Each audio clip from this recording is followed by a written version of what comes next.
ভাই আপনি কোন কলেজের? আমি ভাই হাউসে জব করি তাহলে এখানে কেন?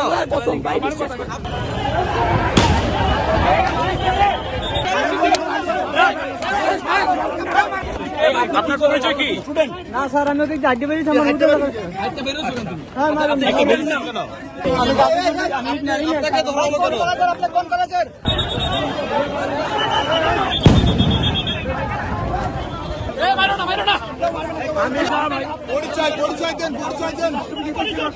আপনার পরিচয় কি? আমি জাকির মাহমুদ, হাবিবুল্লাহ বার স্টুডেন্ট, তৃতীয় বর্ষ। আমার ছোট ভাইরা আপনি কেন এখানে আসছেন? তারপর ইন্টারিম সরকার আন্দোলন করেন, আপনার আইডি কার্ড কই? আপনার কলেজ আইডি কার্ড কই?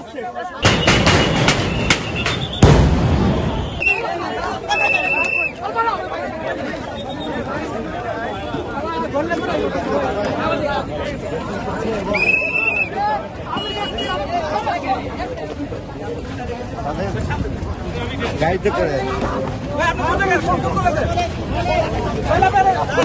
আপনি কোন কলেজের?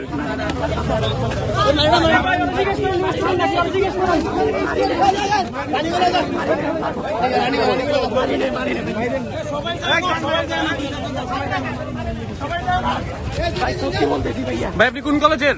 আমি ভাই হাউসে জব করি। তাহলে এখানে কেন?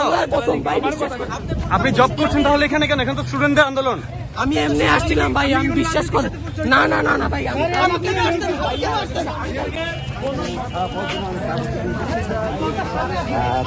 হচ্ছে না।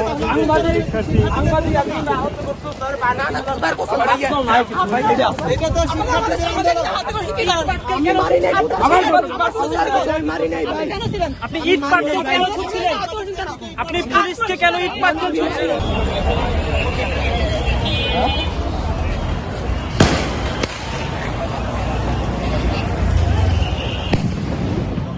বলেছি প্রতিনিধি দেন, আমরা যথাযথ কর্তৃপক্ষের কাছে আপনাদেরকে নিয়ে যাব, সমাধানটা যাতে হয়। কিন্তু তারা কিন্তু সেসব কিছুই মানে না মেনে তারা শক্তি প্রয়োগ করেছে।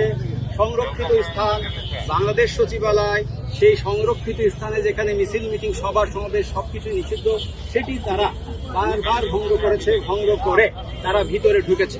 তো ভিতরে ঢুকে এটা একটা সরকারি সংরক্ষিত প্রতিষ্ঠান, আপনারা জানেন, heart of the administration of Bangladesh government. সুতরাং আমরা তখন তারা ভিতরে যে গাড়ি ভাঙচুর করেছে, আপনারা দেখেছেন, ডকুমেন্ট আছে।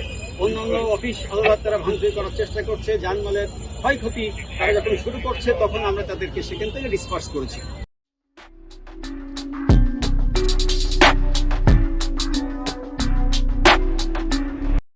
আমি জানি না পুলিশ আমাকে ভিতরে নিয়ে কি করবে। আমি শুধু এসেছি আমার বাইরে আইডি কার্ড